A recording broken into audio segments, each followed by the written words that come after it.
Welcome to Tonight We Dine Nasty.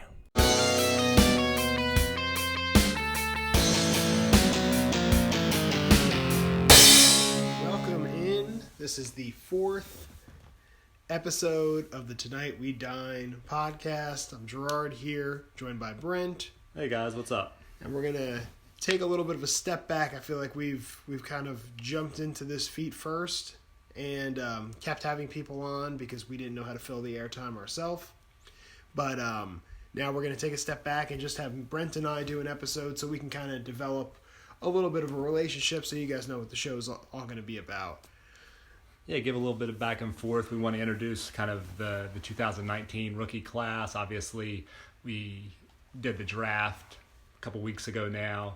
Just kind of, and we've talked with different individuals on the podcast, different teams about their draft and that sort of thing. But we want to kind of bring it back as far as talking about each division and draft grades, and kind of have some debate back and forth between Gerard and I about who got selected where, kind of what the outlook is, and what our thoughts are on each of the draft grades or draft spots and draft grades, that sort of thing. Yeah. And as everyone knows, Brent wrote a wonderful article a couple weeks ago.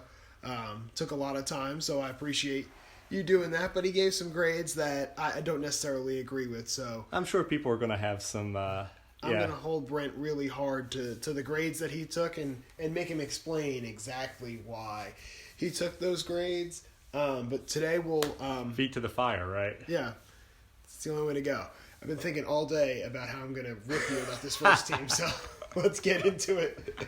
So start with Division One, right? With Division One, and the first team that Brent analyzed in Division One is the New Jersey Giants, who picked Rodney Anderson, Caden Smith, in the Philadelphia Eagles defense, and Brent gave the NJ Giants a C+ with their 3 draft picks.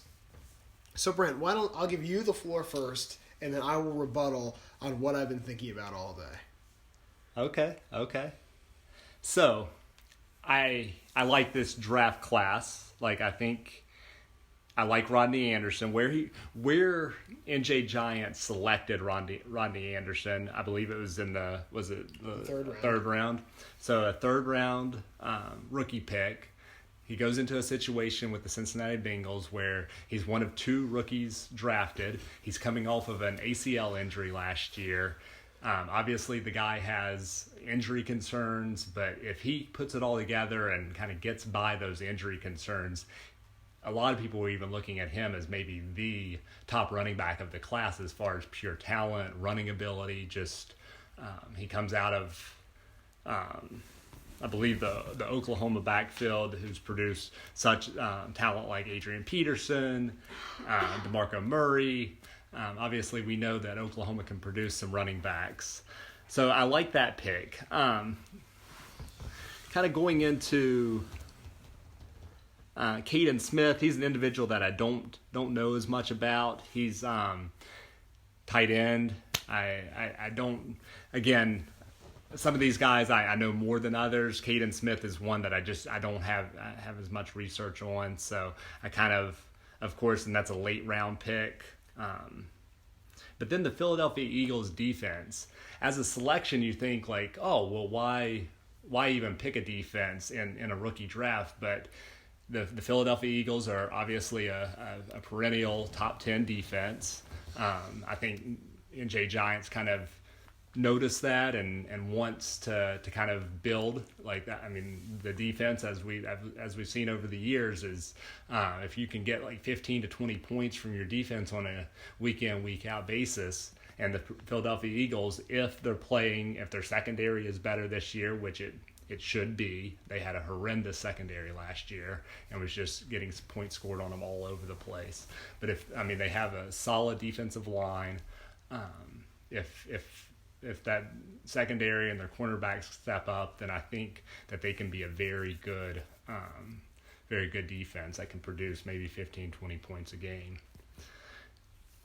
and I'll let you rebuttal, but first I want to kind of talk about in these, like, it's draft grades, but it's also kind of how they went about the draft. So and some all season moves and that sort of thing. So and just to recap, Brent gave him a C+ with the 3 draft picks that he just made. Brent gave him a C+. So let's go through his draft a little bit. So first pick, he moves the 1-6, who is Miles Sanders, and could have been Akeem Butler, could have been A.J. Brown, could have been Paris Campbell. He moves the 1-6 for Jared Goff. Now, I don't know what his issue is with Mitchell Trubisky and Josh Allen, but last year, this was a rotating door of Eli Manning and Joe Flacco. Because the guy that he picked up, the other guy did better. The next week, it would be the opposite. So he's got 2 quarterbacks here who are low-end QB1s, high-end QB2s.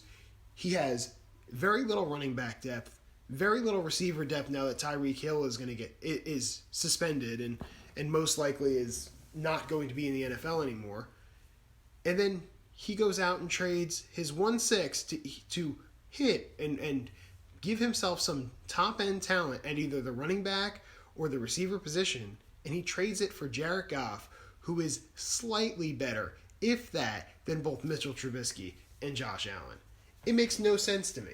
It just makes no sense. From building a team standpoint, you can only play one quarterback. How many quarterbacks is this guy going to own? And why does he hate Mitchell Trubisky and Josh Allen? Yeah, I can't do anything but agree with you there. I mean, you go into a 1 quarterback league and you have, like you said, you have Josh Allen, you have Mitchell Trubisky, who are probably, most likely, Mitchell Trubisky's going into his 3rd year, Josh Allen going into his 2nd year.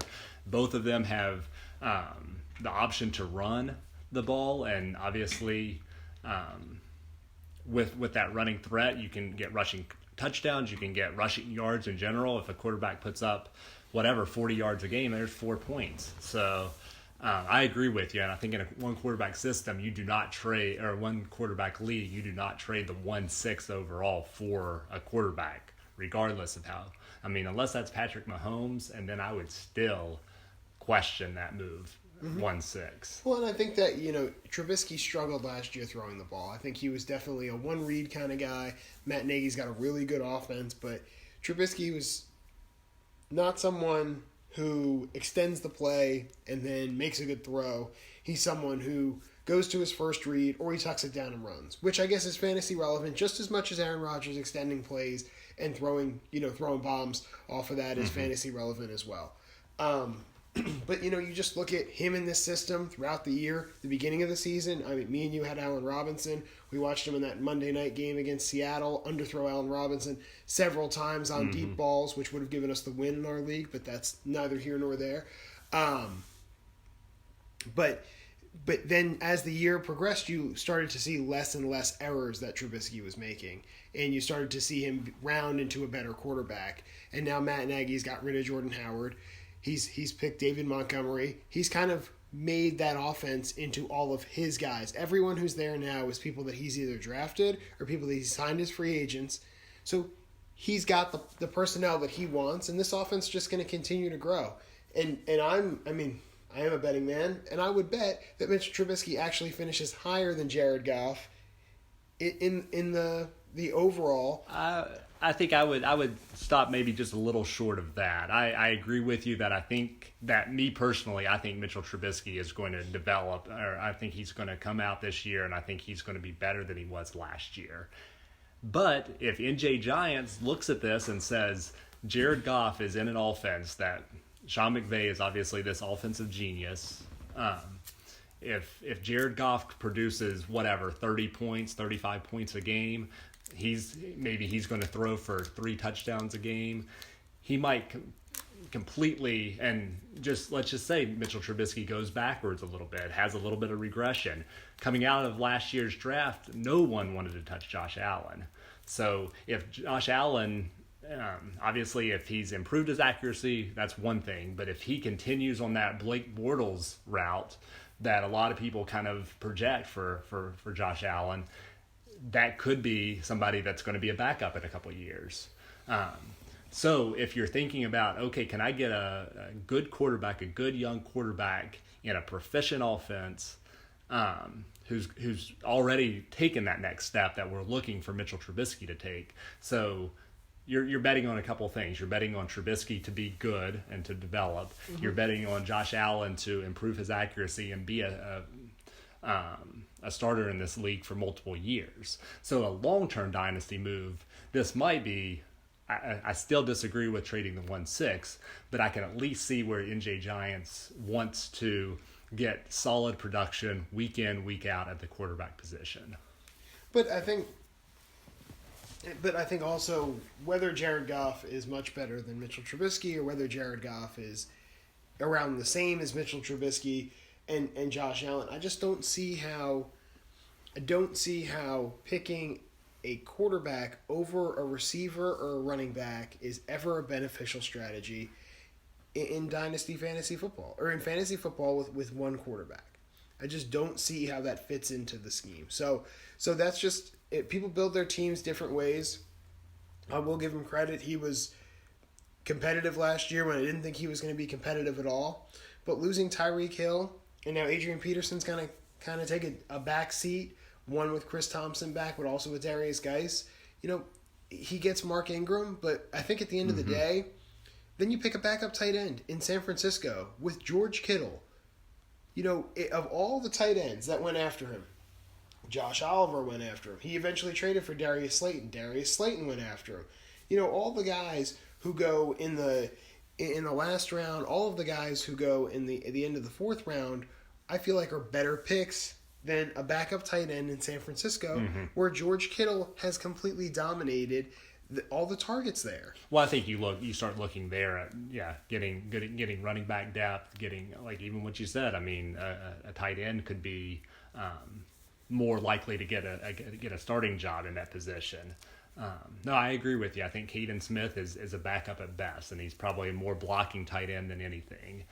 So he's going to sit there, and I don't know what Shanahan's offense looks like as far as two tight ends. I don't think he runs much two tight ends at all. Well, Garrett Selleck is pretty much invisible when Kittle's on the field. So I don't know if Selleck is still there, but if Selleck's still there, then Caden has no fantasy value whatsoever. So that's almost to me as bad of a pick as the Eagles defense when you have the Bears defense and the Cowboys defense. And again, you can only play one of these. Yeah. It's not worth picking it's not worth picking that over, or a defense over like a Malcolm Brown or a Karan Higdon or, anyone that you're going to pick late. Like who'd you pick? Travis Homer? Just someone to take a shot at in a skill position to improve your depth. It's just not worth. He could have picked the Philadelphia defense up in free agency. First move he could have made in free agency is pick that team up. No, and I agree with that. So I think your grade of a C+ is very high. Grading on a curve or grading regular, I think it's very high. I'll give him the addition of Ingram. The highest I'm willing to go is a C-. I think it's easily a D, maybe a D+ draft. I don't get the moves. I don't get how coming into the draft with 4 draft picks, you leave with Jared Goff, a backup running back who might not play this year because of injury, a backup tight end who's probably going to be on the practice squad if not a blocker, and Philadelphia defense, and how your team gets better in that position. Look at Gerard here shooting fire. He is taking some hot takes here. I agree with you. I think the C+, as you can tell with my grades, I would say the C+ is on the lower end of the grades. I don't know. I don't have all of them in front of me, so I don't know exactly what I gave, but I think C+ might be the second lowest grade I actually gave. So with all that, and let's talk just a little bit about Mark Ingram, because that's an off-season move. Again, it's not a draft move, but getting Mark Ingram. But he did give up a second-round pick. He did. So it is kind of a draft move. Yeah. But he got up Mark Ingram, who I believe, I don't know if he's there long-term. I don't know if he's a long-term solution. But in that offense this year, I think he's going to be very productive as far as out of whatever they're running, that shotgun, run first quarterback option with Lamar Jackson. So I think Mark Ingram is going to produce. Obviously, they brought in Justice Hill, and they have Kenneth Dixon, who they will not. Oh, they're going to go to the grave. They will not let go. The entire Ravens organization will be at Kenneth Dixon's funeral sometime in 3 years. Funeral from the NFL, I'll say. Sometime in 3 years, when he eventually can either Just not kind of stay, fades out. yeah, cannot stay healthy enough, or continues getting suspended, that the Ravens eventually give up on him when he's a 30-year-old who's taken 30 snaps in his entire career. But Mark Ingram, I would say that I don't know what other people would pay, but I think if he was drafted, let's just say however old he is he 28, 29 years old? Yeah. He's approaching the 30-year-old. But in this running back class with those top three backs, obviously, I would say that a person like Mark Ingram would probably go late first, maybe. So giving up that second for the production, the touchdown potential, that sort of thing, I think that is a good risk, at least for this year, because NJ Giants needs running back depth, obviously. Yeah, I think that C+ would be a good grade if the 6th pick of Miles Sanders, or if Akeem Butler, or if Parrish Campbell was taking it at 6, and he was the team taking that draft pick. It just doesn't make any sense to me to not build your skill positions. And I think that's a difference in strategies. He clearly, I mean, by the way that he's talking in the group and everything, wants to go out. He wants to trade all of his draft picks for veterans who are good now. But the NFL is it's an ever-changing league where all of these rookies who come in, I'd say at least 20 of them are going to be household names next year, because they're going to be starting and they're going to be relevant in fantasy football.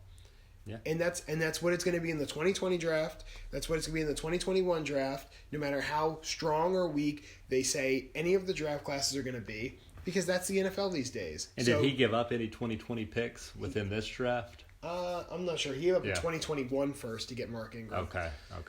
But he got Aguilar back. But it just that way of trying to build a team doesn't seem to work. And I think that he's very high coming off last year. He thinks he's got a chance to compete and win, but he had excellent production from, like you said, Tyreek Hill, who is probably going to be suspended, if not kind of exiled from the league. Whether he's allowed to play or not. Yeah, the Kansas City Chiefs. I mean, it just sounds like they're just waiting, seeing what's going to happen with that. But it sounds like they're definitely going to move on from him.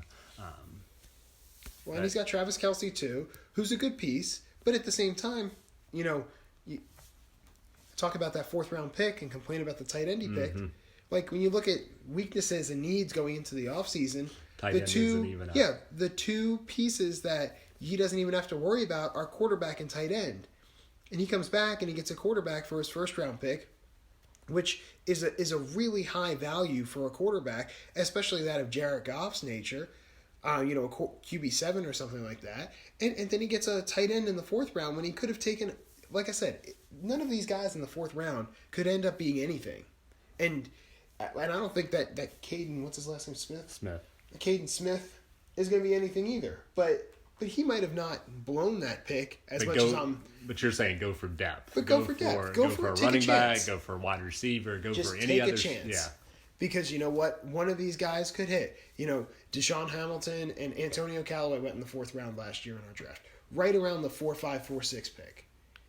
So it's not like none of these guys can pan out. It's not like all these guys can pan out. But give yourself a chance at least. That's all I'm saying. I agree with you. I agree, and I think a C+ again, like I was saying earlier, I think that was one of my lower grades that I gave this year. But it sounds like from your end, it needs to be lower, and maybe a D+ or C- is kind of the highest that you would go. Let's transition into a team that I think we're going to be more excited talking about as far as draft and draft potential. So go ahead and rattle off the names of the people that Everything Must Go drafted this year. So Nick picked N'Keal Harry with the 2nd overall pick, Akeem Butler with the 7th, Darrell Henderson with the 2-1, Irv Smith with the 2-2. He picked up Justice Hill, Darwin Thompson, Miles Boykin, Dwayne Haskins, Dawson Knox and John Ursoa, whatever. Not really crazy about John Urso. We're probably not going to say much about him. But you talk about, so you go the exact opposite in Nick's draft strategy from NJ Giants' draft strategy. You have no draft picks and, bad picks to a lot of draft picks and just getting depth. Every person that Nick picked besides Dwayne Haskins is a skill position. No wasted picks. Knox is a tight end. He's got a good chance to move up the depth chart there in Buffalo. Irv Smith is probably going to push Kyle Rudolph out of his position in Minnesota. N'Keal Harry is probably one of the more attractive, if not the most attractive receiver of these rookies walking into a situation in New England where there is a ton of targets up for grabs in a really high pass-heavy offense with Tom Brady at the helm. Akeem Butler he's a stud in college. He's going to go and he's going to get every opportunity to succeed on the Arizona offense. Might not be this year, but next year when Larry's gone, if he can develop that relationship with Kyler Murray, Akeem Butler could be a really good player moving forward. Darrell Henderson, we have no idea what's going on with Todd Gurley. Darrell Henderson could be just a huge addition and to a team who doesn't have a lot of running back depth. He can be someone who contributes on a week-to-week basis because Gurley, just like in the playoffs, has taken half the snaps, and he's not getting a lot of carries. He's not busting off big runs. He's not getting receptions, and there's Darrell Henderson to just soak up all of that production. And just one more thing about Darrell Henderson, I've heard, and of course, coach speak and all-season conversations, everybody's high on all their rookies. But they say that the Rams want to use him like that the Saints use Alvin Kamara. So if that is any indication on how much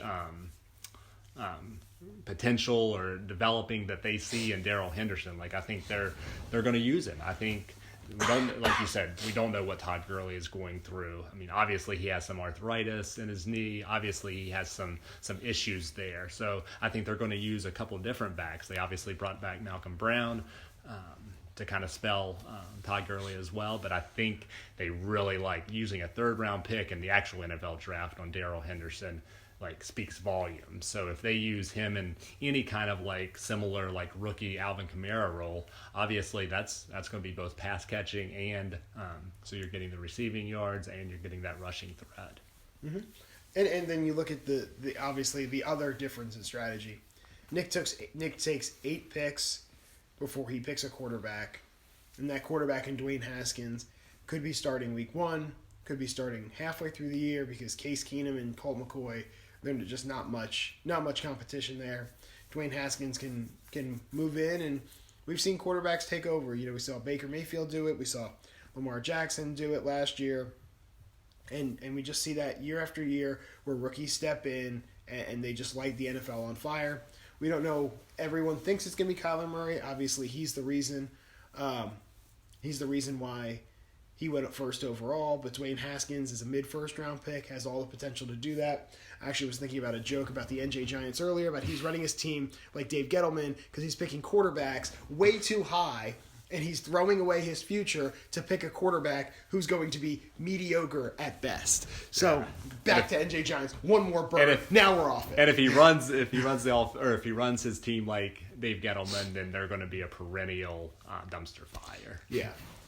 And Beckham's on his team, so there's a chance that he trades him. Maybe he's picking up a lot of retired players. Maybe he'll just throw Vernon and Damon Thompson on. He does say that OBJ right now is unattainable, but just like David Gettleman said that he was unattainable, NJ Giants might move him before the season. Who knows? But we will see.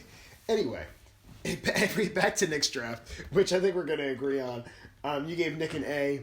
And I think that's a fair grade. You have 11 picks in the draft. You pick 10 skill positions and a quarterback for the future that you can sit on and see what happens.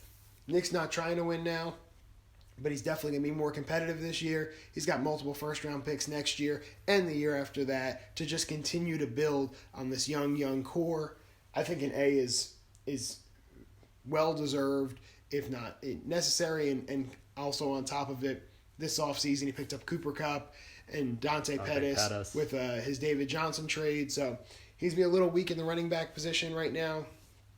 But Maybe. you never know. I mean, and we don't need to talk about season outlook all the time now. It's rookie draft grades. But Royce Freeman, a high pick from last year, I mean, could come about and kind of take away from Philip Lindsay. I mean, Philip Lindsay wasn't supposed to be what he was. I mean, he was just so productive. But if Royce Freeman kind of takes a little bit of that, takes that next step, then that might secure. And I think Nick could be maybe a 6-win team next year. Yeah, well, and you talk about Justice Hill, with Mark Ingram and what does he do, and Darwin Thompson down there in Kansas City has the ability to just bite into Carlos Hyde and Damian Williams enough where he can have some fantasy relevance this year.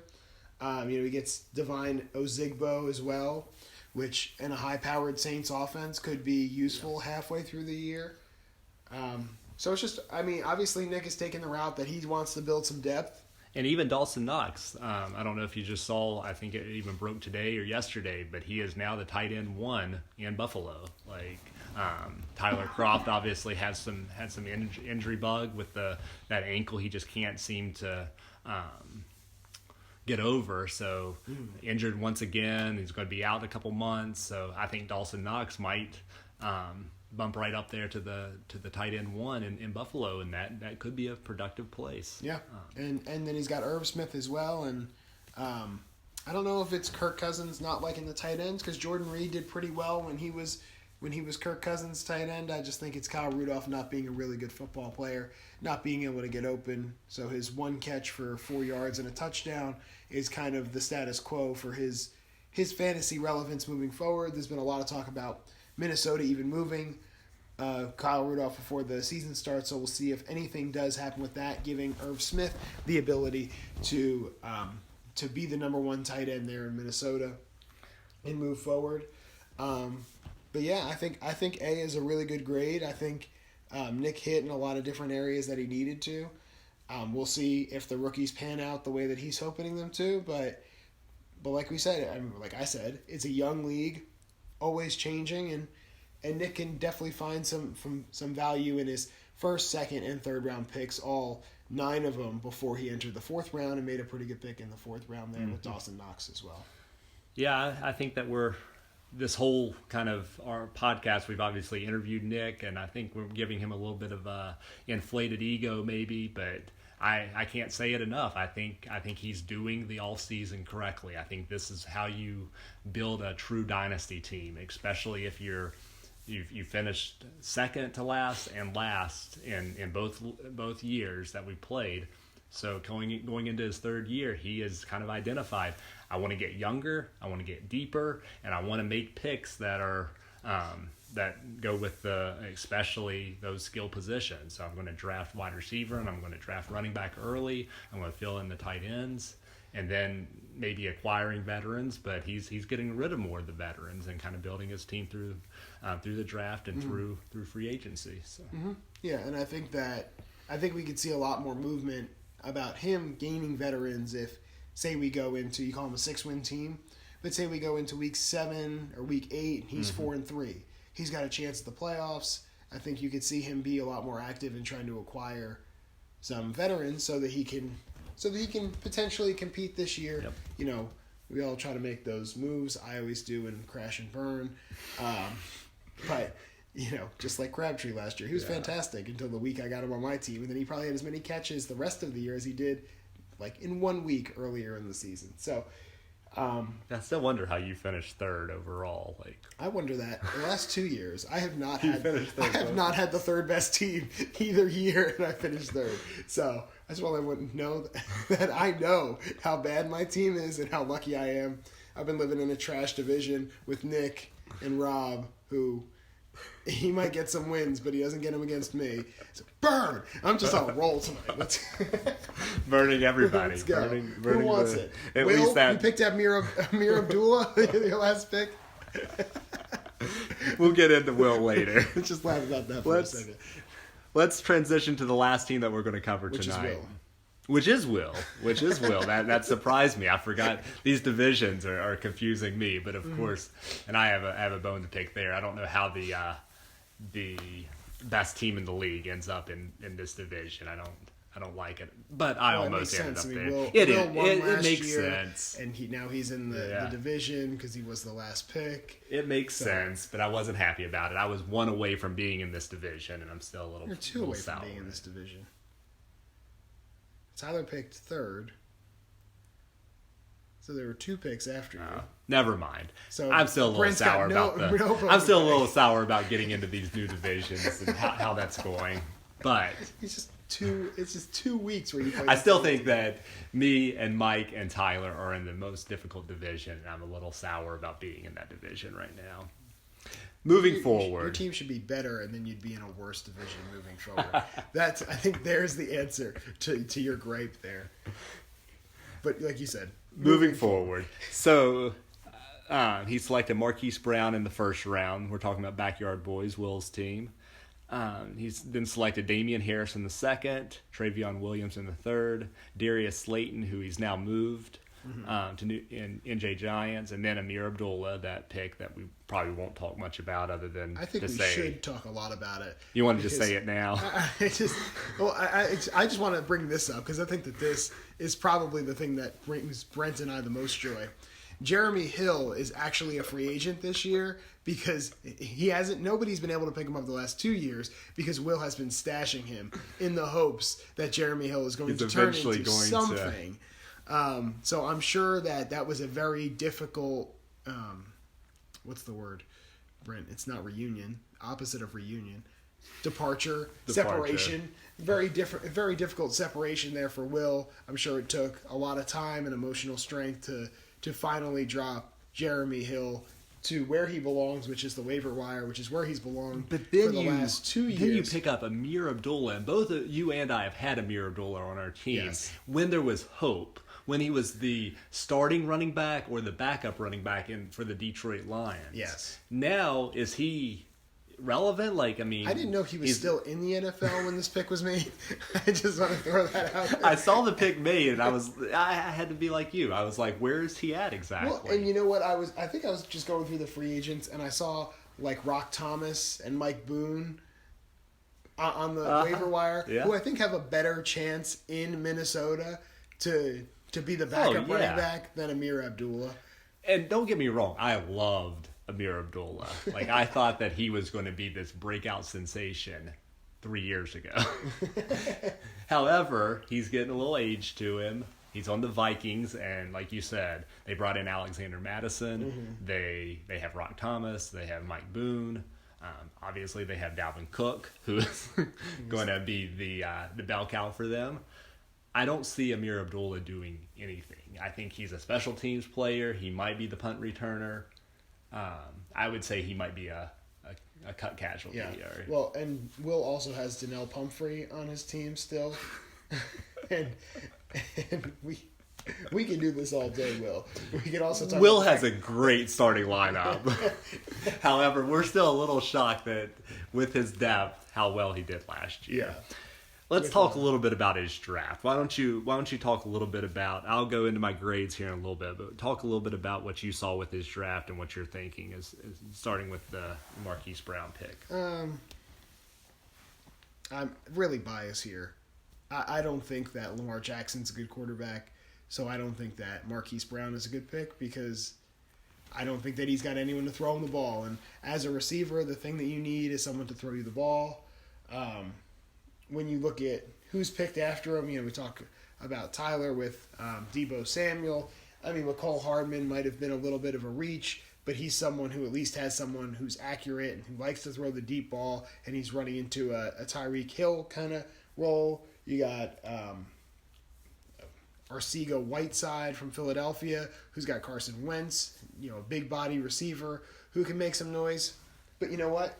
Marquise Brown, we talk about draft capital all the time, and Marquise Brown is one of those guys who has a team invested in him. I believe he was the first receiver off the board this year in the NFL draft, and that shows a lot about what Baltimore thinks about him. So there might be some opportunity there. me personally, I'm not going to own him. I'm not going to own a Baltimore receiver because I don't trust Lamar Jackson.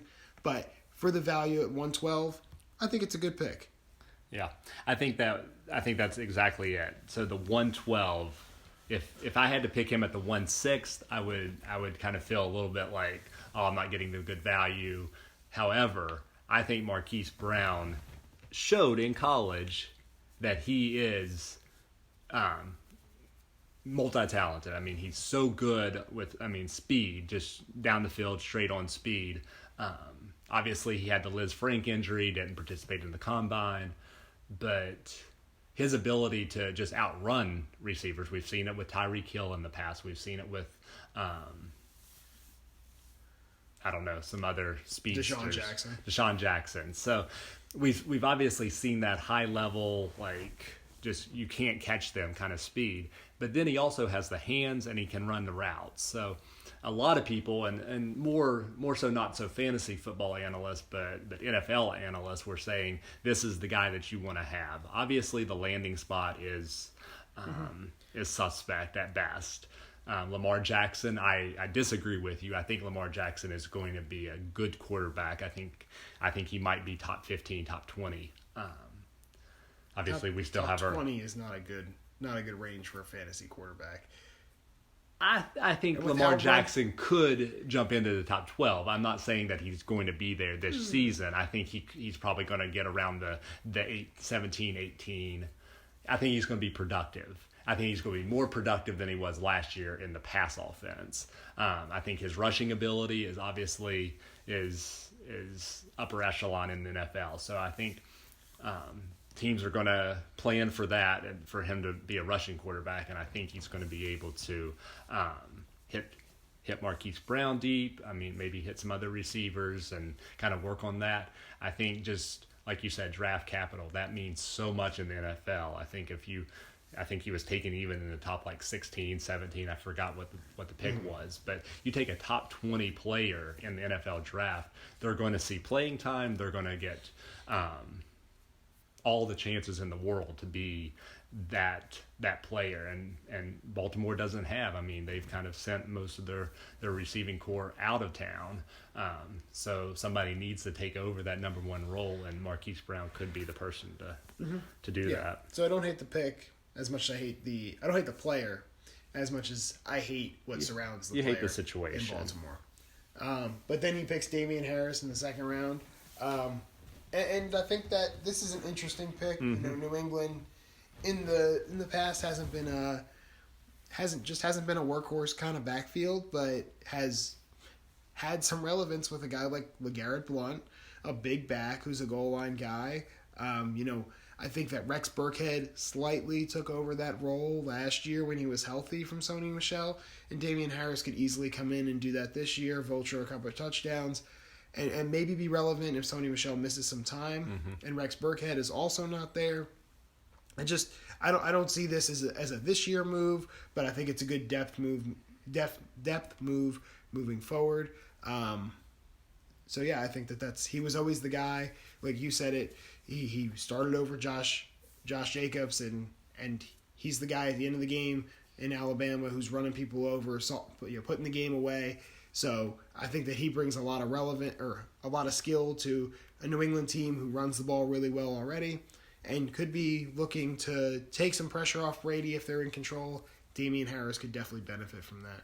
And you hear it all the time. You hate it as a fantasy football player, but Bill Belichick does not care about your fantasy football team. And it's so true. Like, Sony Michel obviously broke out all over the place at the end of last season. I mean, putting up in the playoffs just ridiculous numbers and that sort of thing. And I don't think that New England really cares. Like, I think they love that he did that, and they see him as their workhorse back for that year. But I mean, they will easily put James White out there. They brought back Brandon Bolden. Like, they love putting anybody out there. They love Rex Burkhead and what he can do. So I think New England has showed time and time again that they care about winning games. They care about putting up numbers and putting up scores and all of that, but they care about winning football games. And Sony Michel has the injury history. Well, and the knee issue.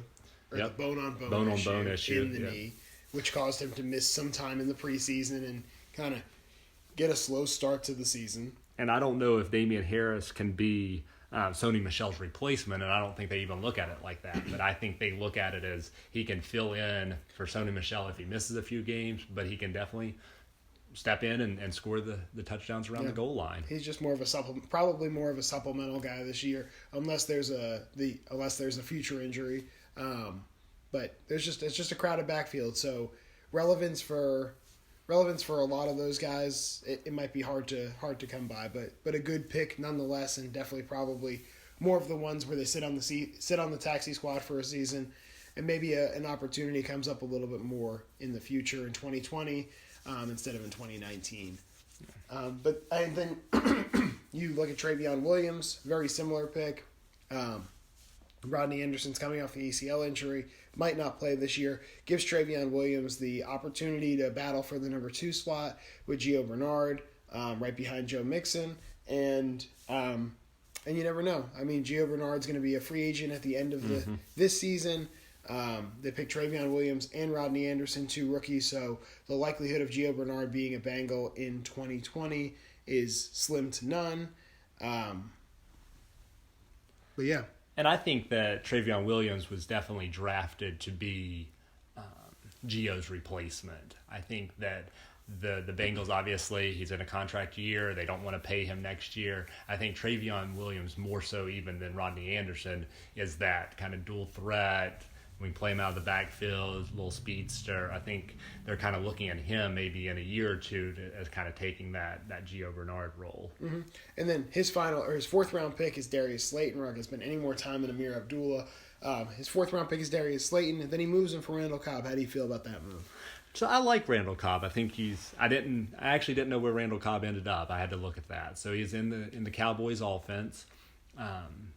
They have obviously Amari Cooper who can play the slot. They got rid of Cole Beasley, but they have Tavon Alston, West Virginia strong. So I still support him, but he's not going to make it. He's not going to do much in that offense. So I think that Randall Cobb could be kind of put him in that Cole Beasley role from years past, and I think he still has a lot of tread on the tires and can produce in that offense. So I like Randall Cobb, kind of maybe short-term answer. Really don't know much about Darius Slayton.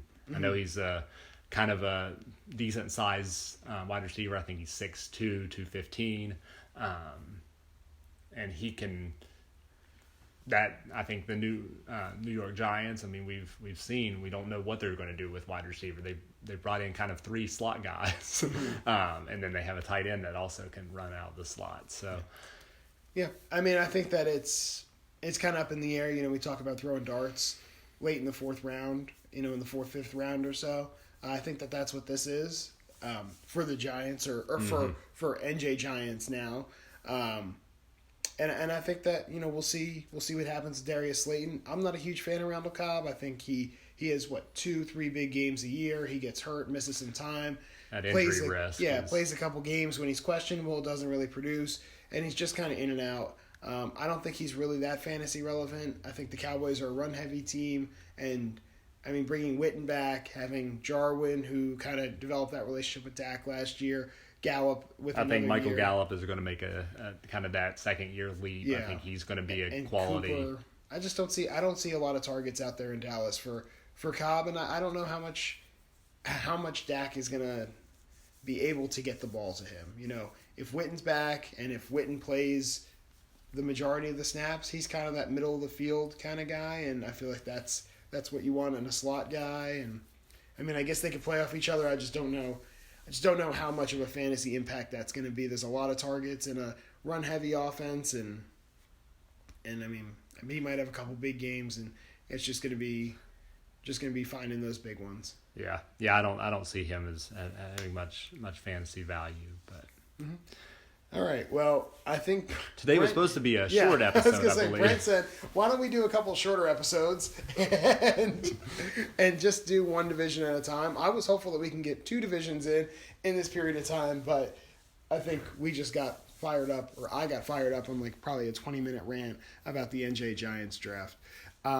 So here we are. We'll end it here, and we'll just keep coming out with these episodes about breaking down divisions, about the draft, and eventually we'll move into season previews. All right, guys. Take We'll care. see you guys later. See ya. Thanks for listening. Thank you for listening to Tonight We Die Nasty.